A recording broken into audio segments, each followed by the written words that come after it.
There's no Wikipedia page for this. Which is really shocking when you consider this film was made last year. It's because no one wants to fucking talk about it. Right.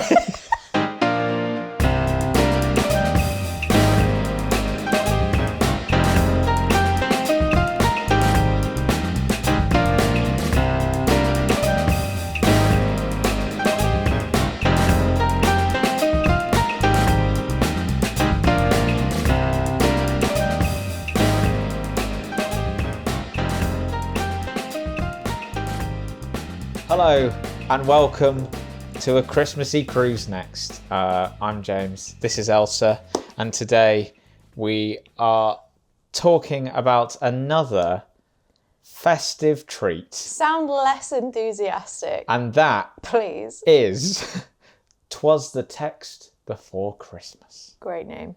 3 Christmases ago, I took a chance on a stranger's text. Hi. And it changed my life. I was alone for the holidays. You have been mopey ever since you ended it with Luke. He's engaged? I'll be fine. I'll be fine. Until a wrong text changed everything. Oops, sorry dear, wrong number. We ended up talking and soon became friends. Hi, Nana. How are you? I was wondering if you would like to join us for Christmas. Addie, Nana! you made it. This is my son, James. Hi. Is there a significant other? No, not well. You should put this up. This town is adorable. I have to leave for Chile on the 27th. How long is the assignment? A year? Maybe more? Isn't it funny how a wrong text led to all of this? Did you see that? A shooting star. Make a wish. Cheers! Tell him that you can't stop thinking about him. Long-distance relationships never work. What are you afraid of? Addie. It's never too late for true love.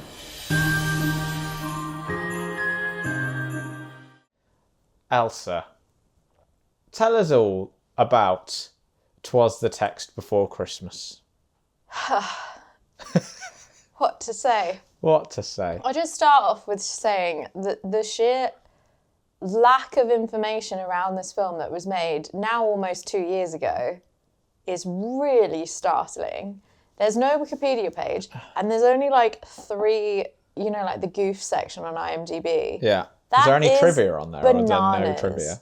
I don't know. I didn't look. I don't think there is actually. No, there isn't. Yeah. It's got quotes. I guess maybe just collectively no one wants to watch the film.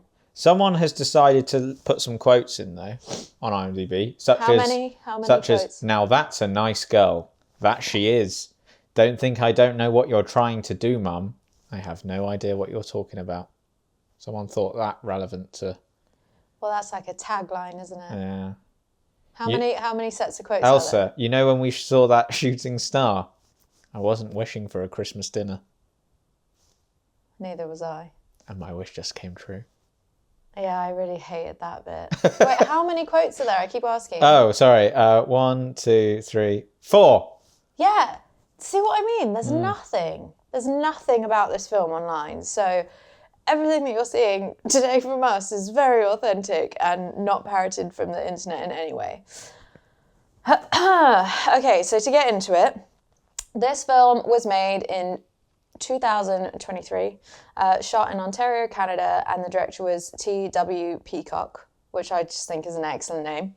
And we follow Addie, who is a single 30-something chiropractor living in New York, and her sad tale is that her mother died a few years back. Her brother lives in Australia, so every Christmas, Dad has to pick between spending it with Andrew, the brother, in Australia, or with Addie in New York. And he never seems to pick her. Which we'll get into, but I did also note that.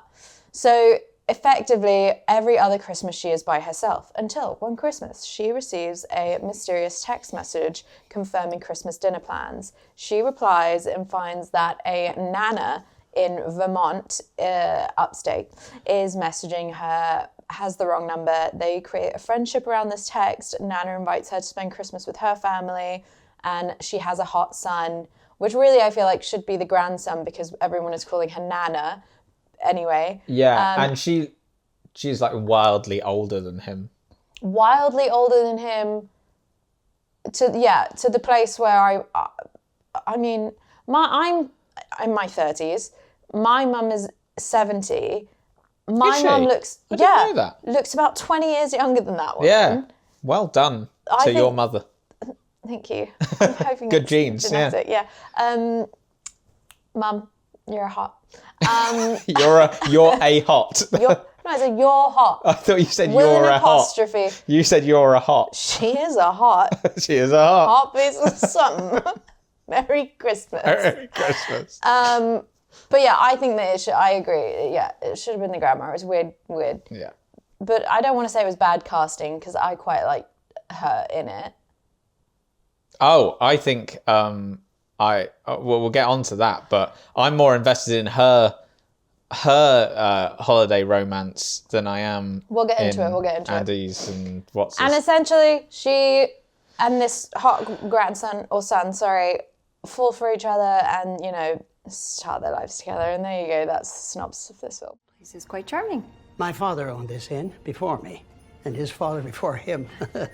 I try to maintain the original decor while, modernizing the amenities so that our guests feel that this is their home away from home.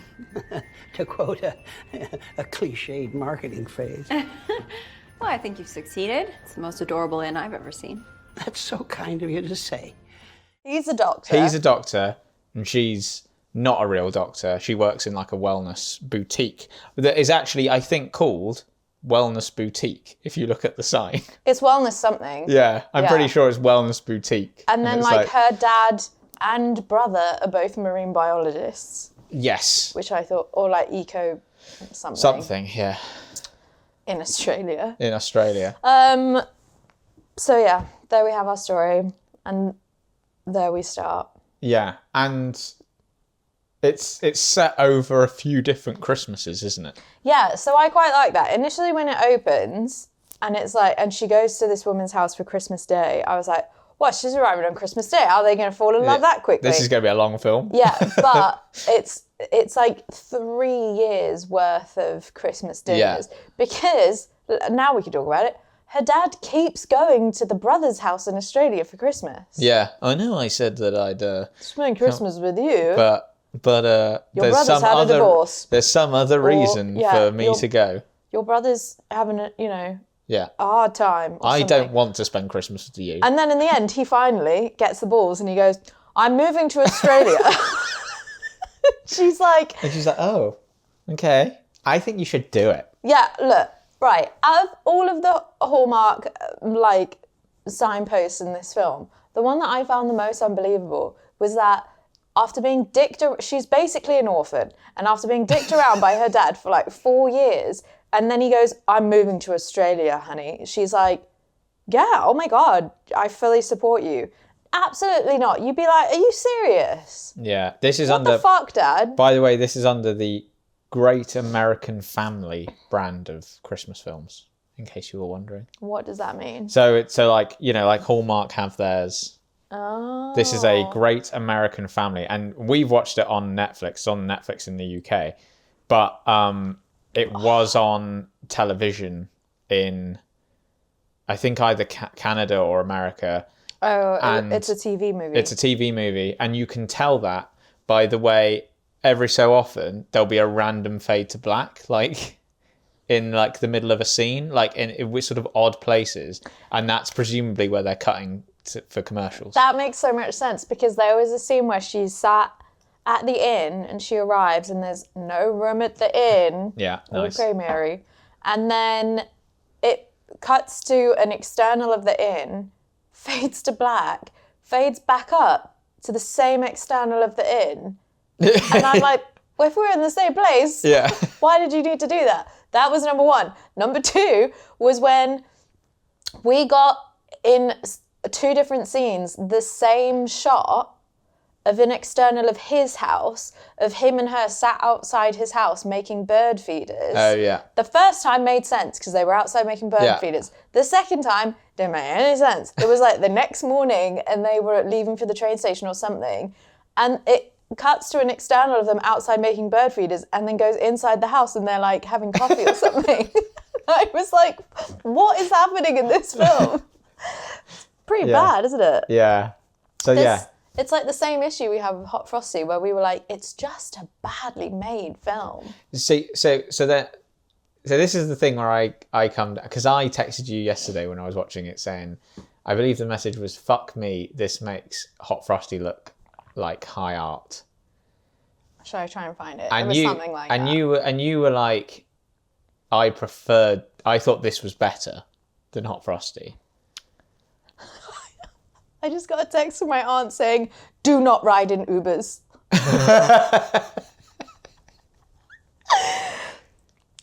Should I say context for that? Or we'll just cut it out? Sorry. You can say context is a good story. You said, fuck me, this makes Hot Frosty look like high art. Yeah. Nailed it. And you said that you thought 'Twas the Text Before Christmas was better than Hot Frosty. And I've been thinking a lot about this. Probably too much. And I think I know what you mean before you telling me what you mean, because you may mean something completely different. Okay. But I think, as a whole, actually, I ended up enjoying this film a lot more than Hot Frosty, right? I think the problem is that, like, obviously, this is a made-for-TV movie. It looks like it's being done on a budget of like £12.50, and it's so gaudy. And it's like you've got like the same 4 or 5 like sets. They're clearly like filming it as quickly as they can in like 2 weeks or something, or They're even clearly less. on like a lot somewhere. Yeah, and the script is mainly people telling you things that have happened off screen because they didn't have the budget or the extra cast to do any of those scenes.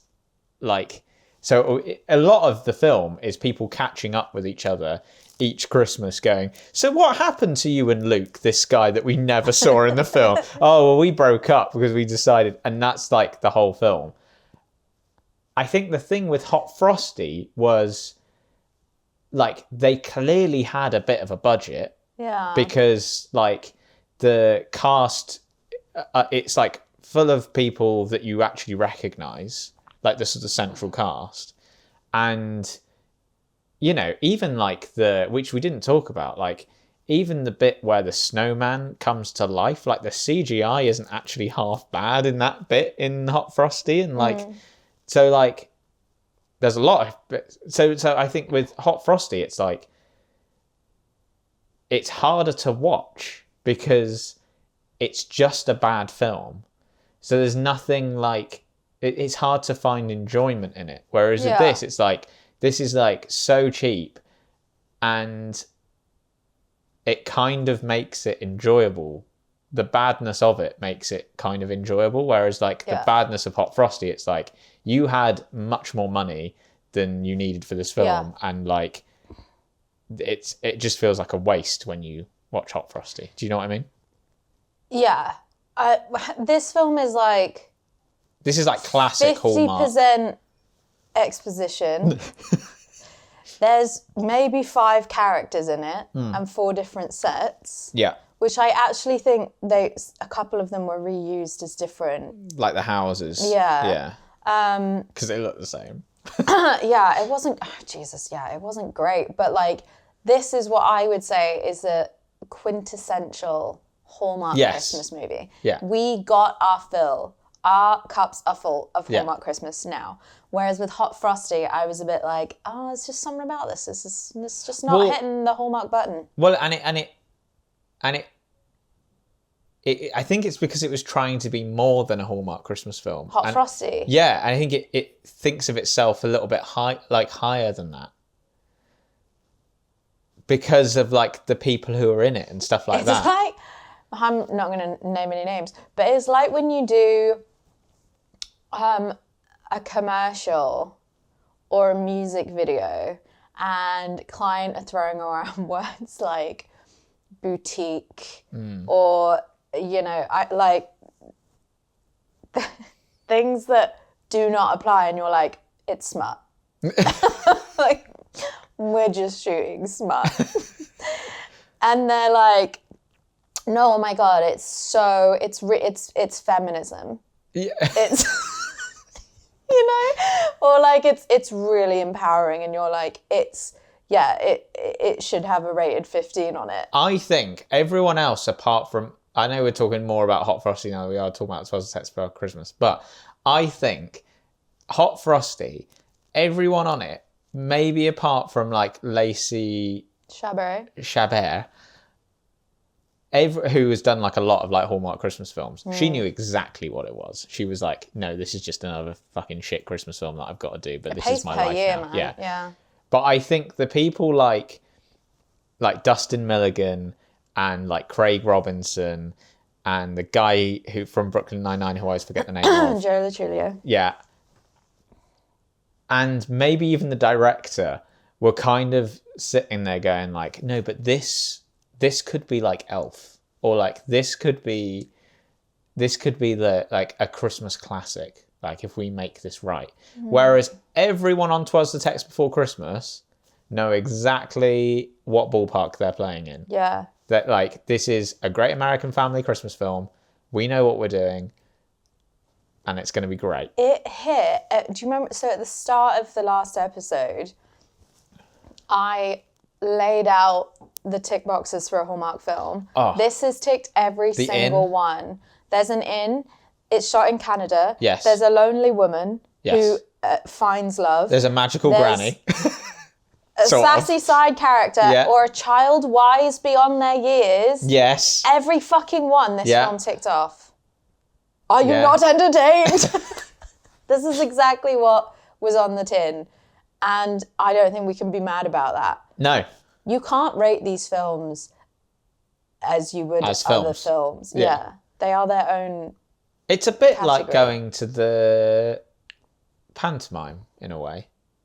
And actually that's harsh on pantomime, because I think there is pantomime that can be really great. That's really just something that we have, isn't it? Other countries don't really have pantomime, do they? But like, I feel like it's a bit of a sort of like, oh, well, I think like maybe like the British have pantomime, the Americans, and now the British, but the Americans have Hallmark Christmas movies. Do you know what I mean? It's like, it's not great.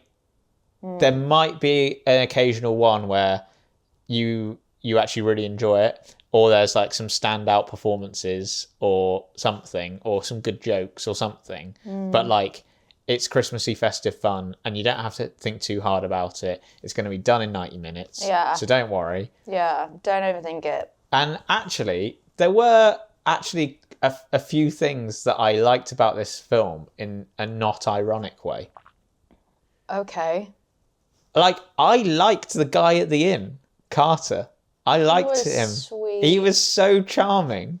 Yeah. And I was more invested in him. So the old guy who owns the inn, he fancies Nana.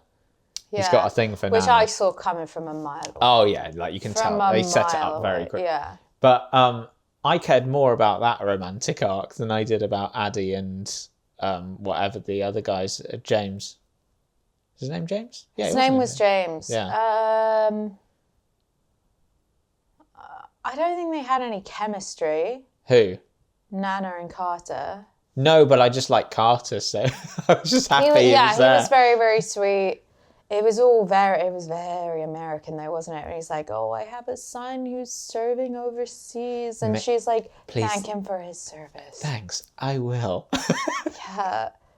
We don't really do that. Have you ever seen that bit from Curb Your Enthusiasm where Larry David is at a party and this guy at the party comes in who's like just come back from Afghanistan or something, and everyone he introduced himself to everyone and everyone goes, thank you for your service, and Larry David just goes, hi, and like shakes his hand, and then the guy goes off, looks a bit hurt or whatever, and they're all like, Larry, you're such a dick. Like, you should have thanked him for his service. He's like, everyone else thanked him. Why do I have to thank him? Like, So this is our friend Richard Lewis. Thank you for your service, bro. Oh, thank you. Thank you. And our neighbors Leslie and John. What a hero you are. Thank you for your service. Oh, thank you. The real heroes are still there, but I appreciate it. Thank you for your service. Thank you. You're a grateful nation. And this is our friend Larry. Hey, nice to meet you.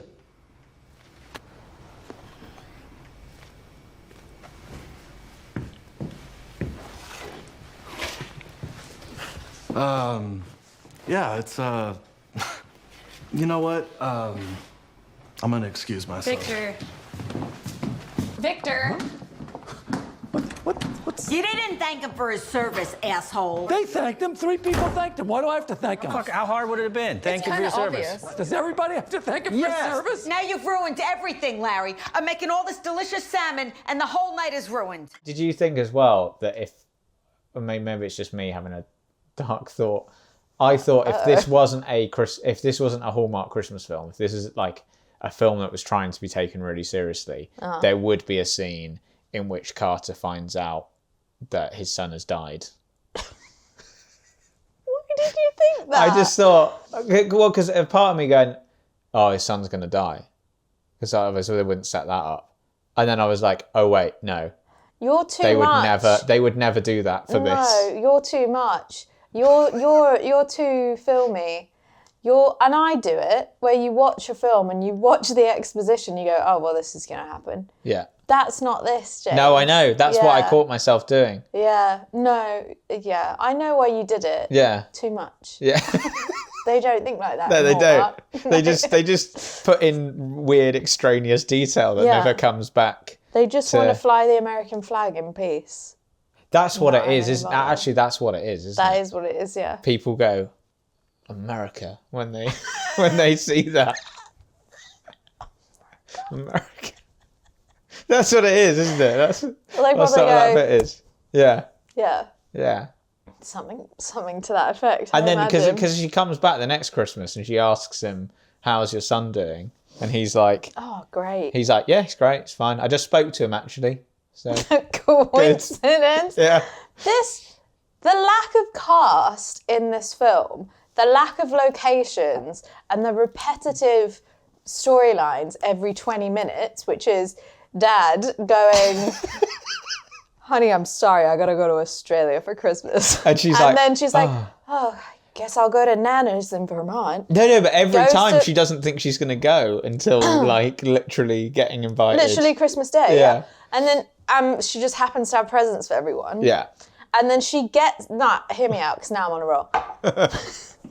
She then gets to Nana's and there is a hand-stitched stocking with her name on it. She's been invited the day before. Yeah. And then she sits down, she has Christmas and spends some time with this guy that there's a bit of a vibe, but like either he's not available, she's not available, whatever. And then she goes back to New York to her wellness boutique. Yeah. Cut. We don't know anything that happened. Shit calendar graphic. Yeah. January, February, March. Really bad. And then it will be like... Could have been clip art. It will be like Christmas 2 and it's clearly on a background that they found on like Canva or something. Literally. Cut to Christmas Eve of the next year. The same stuff. Sweetie, I'm sorry, I gotta go to Australia for Christmas. Is this film actually Fight Club? Do you know what I mean? Yeah. Could this film just be some sort of weird Twilight Zone Groundhog fever Day dream? kind of. And it's like, don't worry, darling. And we're going to realise at the end that Addie is like plugged into Matrix style. And James is like feeding her with a pipette of water. Actually played by, I don't know, Troye Sivan or something. Why Troye Sivan?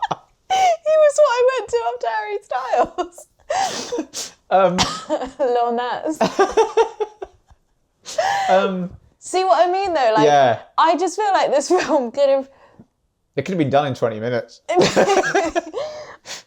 the fact that it wasn't made me feel like maybe there was something else that was coming. Was Carter's son going to get blown up in Afghanistan?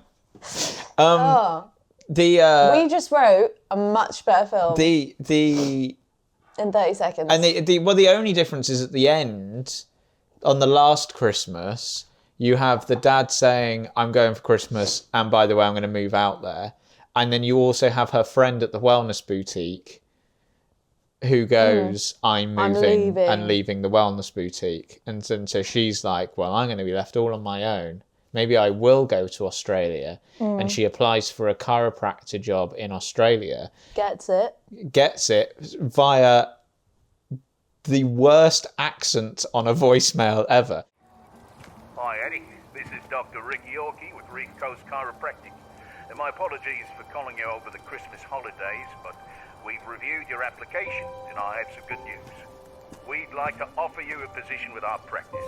So please let me know at your earliest convenience so we can get the paperwork started. We'd like to get you here as soon as possible. Merry Christmas. You slagged me off for my accent when we did, which the audience won't have seen yet, but we've done a film. What was it? It was, well, I don't want to spoil it for the viewer, but... Was it when you said, hot frost, you bitches? No, it was when we were doing, I'll bleep it in the thing. I was doing an Australian accent throughout. You've got that to look forward to. That was look, James. The accent in that film was worse than my Australian. More than one bad accent can exist in the world. I'm just saying it was worse. It was really bad. It was all right, Addie. You got the bloody job, you dingo. Get your ass down to Australia. Fly out as soon as you're able to. Also, how much does this chiropractor clinic? How much money does it have that it's going to fly her out, sort her visa out? Could they not get an Australian chiropractor? Also, this is something that I noticed instantly, but I didn't necessarily want to say because maybe I'm wrong about this. I mean, I'm not, but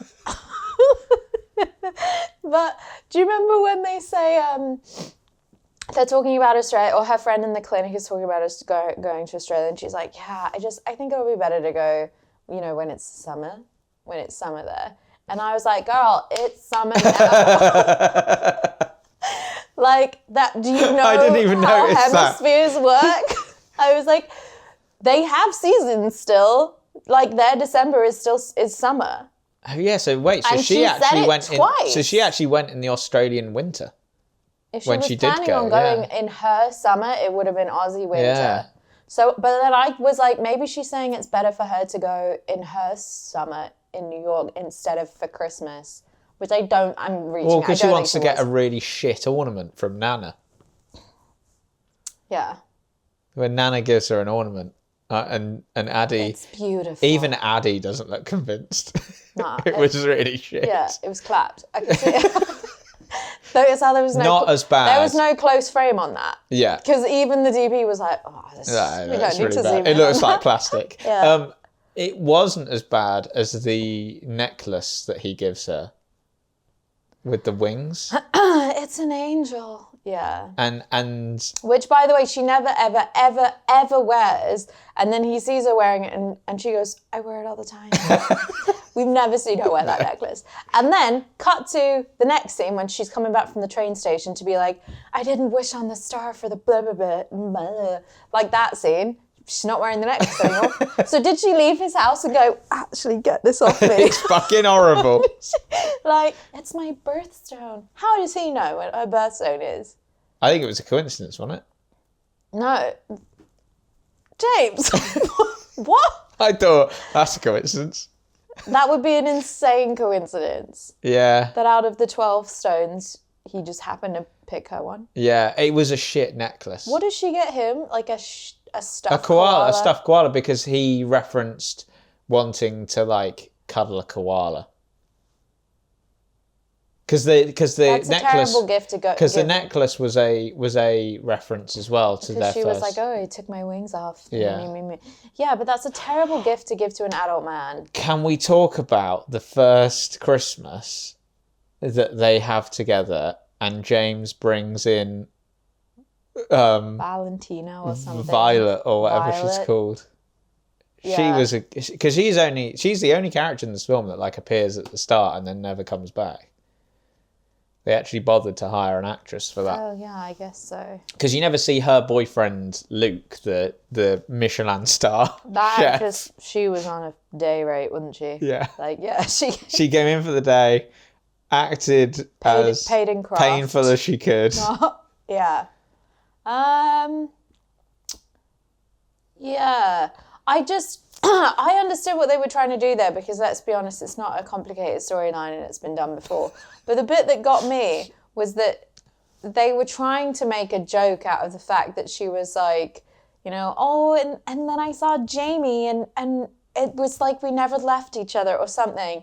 And all his brothers and his sister and his brother-in-law are like, oh, Jamie, would you like to sit down, Jamie, instead of James? And I'm like, guys, Jamie is not like a ridiculous enough pet name for his family to be like, oh, Jamie, maybe. Like, I knew they were trying to, like, it was as if she called him Snookums or something. Yeah. And they were like, oh, Snookum. But Jamie is a very reasonable name to call someone.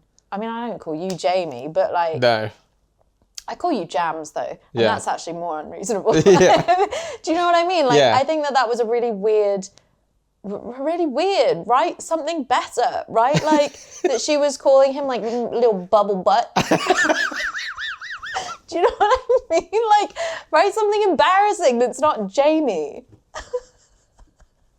Because it's like his name was Thomas, and she called him Tom, and they all were like, oh my God, Tom, that's ridiculous. Like, it was so stupid. Are you okay? I wasn't expecting Bubble butt got you. Yeah. But do you agree? I agree. Yeah.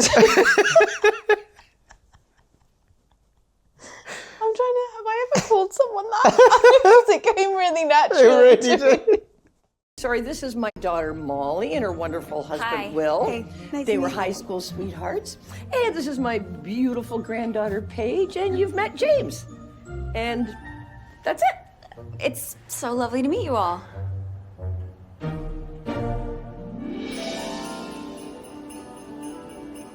Well, Addie, you can take a chair there beside James. Looks good. Thank you. Oh, looks wonderful. Oh, Christmas crackers. A little Granway family tradition. As is eating Christmas dinner at 4 p.m. and turkey cranberry sandwiches at midnight. You know that, right? No, I thought it was interesting. It ended very quickly. Oh, it was an hour and 23 minutes long, which I bring back 90-minute movies. I think. Yeah, but like, I mean, literally it ended very quickly. Like, as in, it got to the end, and I was like, oh, they're just stopping there. Like, they I know that was the resolution of the story. Like, they kissed, and they are now together.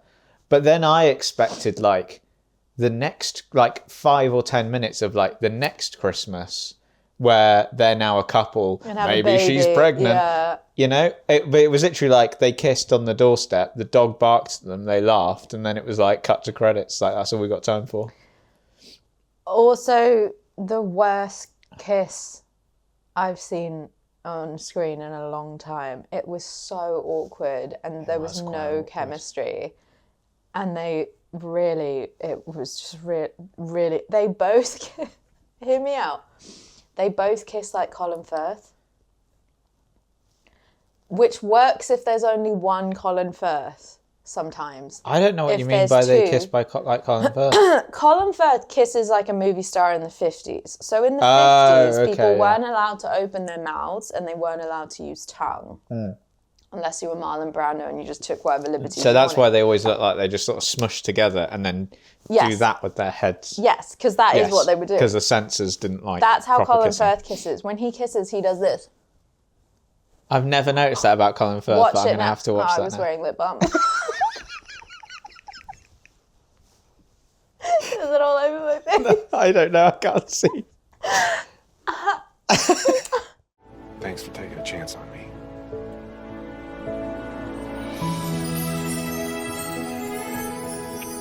Just one thing. Anything. Every year we come back here for Christmas. Deal. You know, when we saw that shooting star, I wasn't wishing for a Christmas dinner. Me neither. And my wish just came true.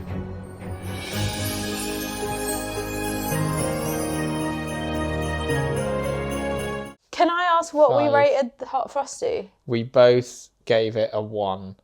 We gave it 1 horny granny out of 5 horny grannies. Doesn't sound like a rating system I would have gone with. But with that in mind, I know you're supposed to rate them independently, but with that in mind, I probably rate this one. Not rating it as a film, rating it as a Hallmark film. And as an 4 out of experience. 5. 4 out of 5. Wow. Because, will I watch it again? No. Did I enjoy it? Not really. But it ticked all the Hallmark boxes. And that is what we're here to do with the Hallmark movies. Yeah, and Hot Frosty did not deliver on that front. No. I just see the problem is I haven't watched enough Hallmark movies to know where this sits in the pantheon of Hallmark Christmas movies or Great American Family Christmas movies. Not the best. Like, I feel like the Vanessa Hudgens ones are 5s across the board. Wow. Yeah, she's onto something. I'm gonna give it a 3. And I wasn't gonna give it a 3 because you gave yours a 4. I'm like, well, I should probably go high. But there's something I wasn't. See, the thing was Hot Frosty, I was bored. I was really bored of Hot Frosty. And I paused it halfway through and I was like, fuck me, I've still got half of this film to watch. Whereas this, I actually wasn't bored, even though, as we said, half the film is exposition and people going, let's talk about a scene that you didn't see because we can't afford it. And then the other half is CGI calendar pages flying off. But 3 and a 4. I wasn't bored, so... Wait, we didn't say out of what? Oh my god, that's the first time we haven't done that. Oh. Out of... Rooms in the inn. shit ornaments that Nana gives you. Oh, poor Nana. It was a shit ornament though, wasn't What did she give Nana? Like a weird vase? Nana clearly hated it, didn't she? Yeah. Also as well, would you have Okay, so if this situation happened to you, first of all, would you have gone for the Christmas? So you are Addie in this situation. Would you have gone? That stuff does happen to me. It does actually, Doesn't it? yeah. Chelsea Flower Show. Oh my God, Pearl. Yeah. That is your Twas the Text Before Christmas. Yeah. You could be having Christmas with Pearl. This is something that I forgot to say, but actually this did happen. I feel like this is based on a real thing that happened. So there was a guy in America who got a text from a grandma being like, hey, sweetie, can't wait to see you at Christmas dinner. And he was just like, who is this? She was like, it's grandma. And he was like, well, not my grandma, because she sent a picture of herself and she was this old white lady and he was an African-American guy. And he was like, you're not my grandma. Sent a picture back. And she was like, oh, well, there's always room at Nana's. And then he went there. Ah. Or maybe it was Thanksgiving. Maybe it wasn't Christmas. Yeah, and he went there and had a plate. And now every single year, and it's been like 15 years, he goes back. Oh, that's sweet. Yeah, I saw it on, I don't know, Instagram or something. But so this is like an actual thing that has happened to someone. Because they take photos as well. Because Addie goes, it's not me, and I'm not the person. And she takes a photo, and then Nana sends a photo back. Something else that really bothered me, now we're getting back into it, that I felt like was such an easy thing to do, was every time they were FaceTime, I'll use my phone example, every time they were FaceTiming, the video, the shot should have been slightly looking up, but instead it was like this. So it's either here slightly looking up, or it's here and you see a frame, slightly in frame, their arm up, holding the phone at this stupid level for a FaceTime. But they were arms were like this. Yeah. There was even one point where they were doing it and Nana picked up a prop. She had a drink and it was up here. That bothered me so much. Every time I saw it, I was like, oh, here we go. Also as well, would you, so you're in this situation, because Nana's the first one to FaceTime her or video call her. Yeah. If the old woman video called you that you'd had a little bit of interaction, would you have answered that at work as well? She's at work when it happens. Yes, because this has actually happened to me. And I still text with Pearl sometimes. You do still text with Pearl, yeah. Pearl was like an old lady in her 90s that I found at Chelsea Flower Show, and she'd lost her family.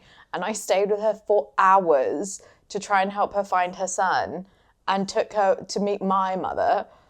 And then it's a very long story, but we had swapped numbers, and she gave me a phone call the next day, and now I answered and we chatted for like an hour, and she lives down the road, and she sends me pictures of her garden. Yeah. So yes, I would have. That's just good writing, that actually. Yeah, it's realistic. Well, that is Christmas over and done with. Until next year. Yeah. So I Merry hope Christmas. you all have a good Christmas. Thank you for joining us. Hey, why don't you watch one of those films on Christmas? Don't do that on Christmas Day. If you had to watch one, I think we're both in agreement. Twas the Text Before Christmas. Yeah. Go and watch that. Even if you're like, oh, I like Ted from Schitt's Creek. You won't after that. Don't do it. You won't It ruins after it a Hot little Frosty. bit. Yeah. Just watch Schitt's Creek. Much better. Yeah. Do you know, interestingly, T.W. Peacock of this film also directed he's a TV movie director, but he also directed a few episodes of Schitt's Creek. I think there's a bit of a... And the guy from the director of Hot Frosty directed episodes of Schitt's Creek. Yeah, that's what I'm saying. Yeah. There's a bit of a thing here. Just watch Schitt's Creek is the message Schitt's of Creek these is Christmas good. films. Yeah, just watch Schitt's Creek. It's great. Thank you very much for watching, and we'll see you next time. Merry Christmas all, and to all a good night. Isn't that the end of the poem? I don't know. Yeah, maybe. 'Twas the night before Christmas. That's the end of the poem. Oh!